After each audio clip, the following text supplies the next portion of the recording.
Kitchen Table. I'm Larry Marble. We appreciate you listening on one of our 14 affiliate stations.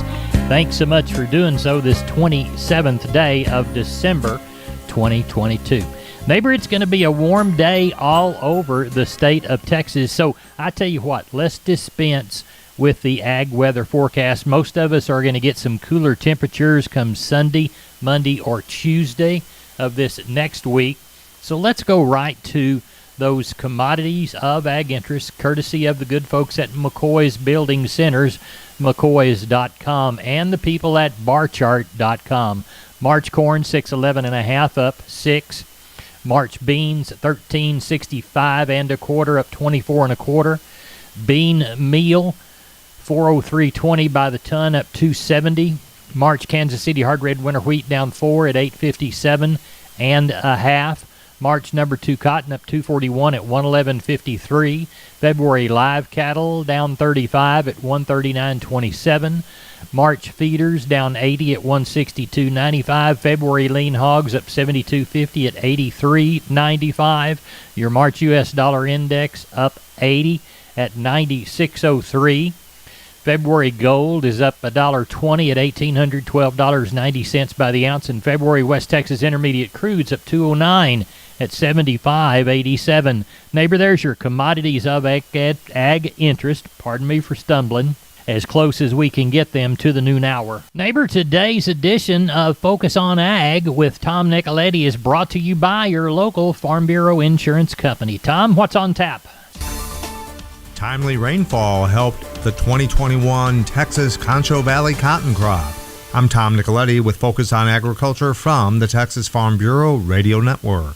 Cotton farmers in west central Texas harvested a fairly good crop this year. Producer Bill Ballou farms in the town of Winters in Runnels County. Our crop was above average. We had a good crop. Quality's been good. Gens are behind, but they're getting it knocked out. We're very blessed this year. It's our first good crop in 3 years. A very nice change. Good crop. How many bales per acre? I call our crop this year a bale and a half crop. There's some a little under, there's some a little over. I think our range is running right now about a bale and a quarter to a little over 2 bales acre. And what do you think was the contributing factor to having that good crop this year? We finally got an August rain. We hadn't had an August rain in 3 years, and that's the most beneficial factor in our area. And probably you could say from the dryland belt north, a dryland cotton crop's going to depend on an August rain if you could have one started. So that's good news, but obviously you, like other cotton farmers and farmers of other crops, have endured high input costs this year, so that's the flip side of everything. Yes, sir. Going forward into the 21-22 crop year, things are really expensive. My diesel is doubled, fertilizer's doubled, parts are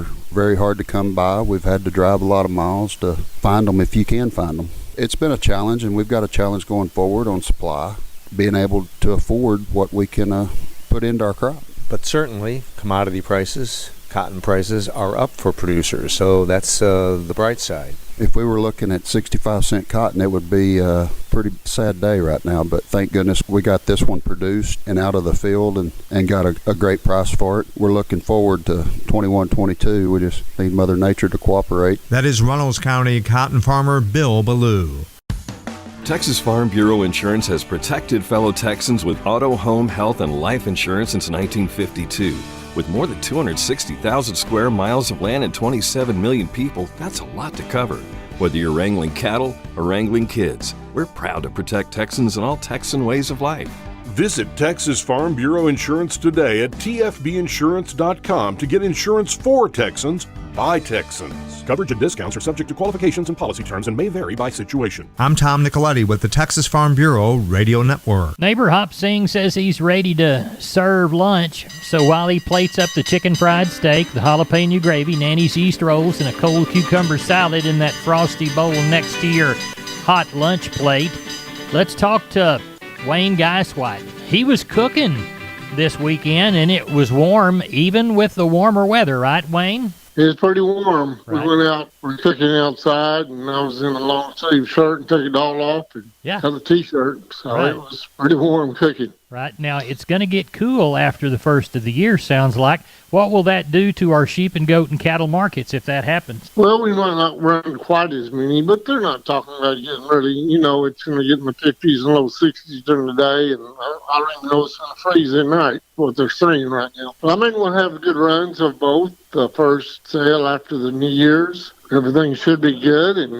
we're looking forward to it. Well, tell everybody how to get a hold of you or your son, Sean, there at Gillespie Livestock. Y'all sell sheep and goats on Tuesday and cattle on Wednesday. Well, Larry, we're at 830-997-4394. I want to wish everybody a Happy New Year, and we do appreciate the customers. Without them, we could not have a business, and they need any help, well, give us a call. And tell Sean I'll be hollering at him probably on Wednesday, I guess. That'll be fine. Wholesale Steel, family owned and operated since 1976. Has heavy-duty panels, the first and only panels on the market with a lifetime warranty against damage from your animals. Our heavy-duty panels weigh in at approximately 150 pounds each. We carry a wide variety of products and have panels for the smallest livestock show animals all the way up to panels for the toughest bucking bulls. Wholesale Steel with 2 locations to serve you in San Antonio and Hearn. Financing available, and we wholesale to the public. Visit our website at wholesalesteelsa.com or call 210-624-2000 for Wholesale Steel. 210-624-2000. Visit us on the web at wholesalesteelsa.com. Neighbor, let's cross the Little River while we listen to that famous Western song, Big River, and talk to Kenny Mingus from Milam County Livestock Auction, Cameron. Kenny, I understand you're hunting. That always makes the holiday nice. You bet. Only thing make it a little better if it was a little cooler, Larry. Right. Pretty warm down south. Deer still moving a little bit, but it's been a good holiday. I hope everybody had a Merry Christmas, and because I know we did. So good. Now we have an announcement we need to make about the special. Well, we did. I talked to some folks before our last sale, and they were going to try to have a set of cows there back on the first week back, but I'm afraid that's going to be pushed back maybe to the second.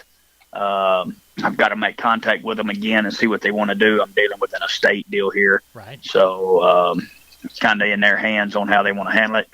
But as soon as I know something, I will put it out there and let everybody have the information that they need to get. All right. Besides those, how's the first sale of the new year lining up, and when will it be? Well, the first sale, what's next Friday? Is that the 7th? I believe so, because Monday is the 3rd. Yep, I believe that's the 7th. We're going to come back January the 7th, be available to receive cattle on January the 6th. And, phone's been kind of quiet. I think everybody's kind of enjoying the holidays. Right.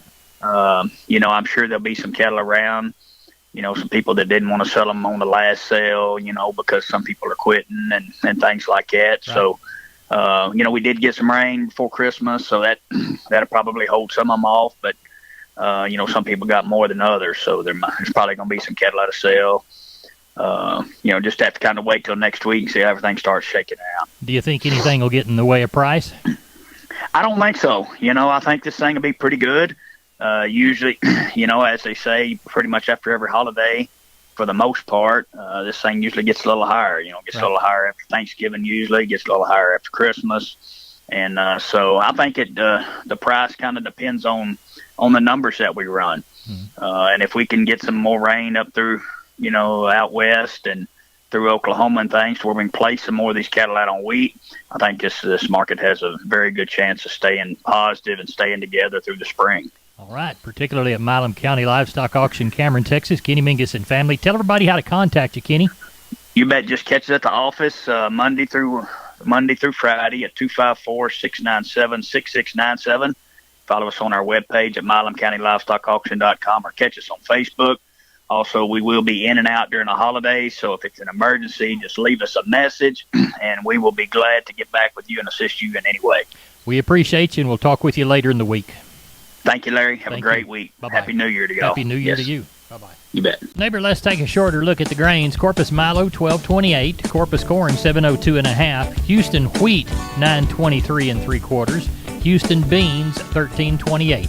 27,882 bale of Texas cotton, priced from $103.83 to $106.33. Neighbor, that's it for the best darn farm show in 100,000 square miles of the great state of Texas. No brag, just fact. I'm Larry Marble, you're my neighbor. Neighbor, good day to you.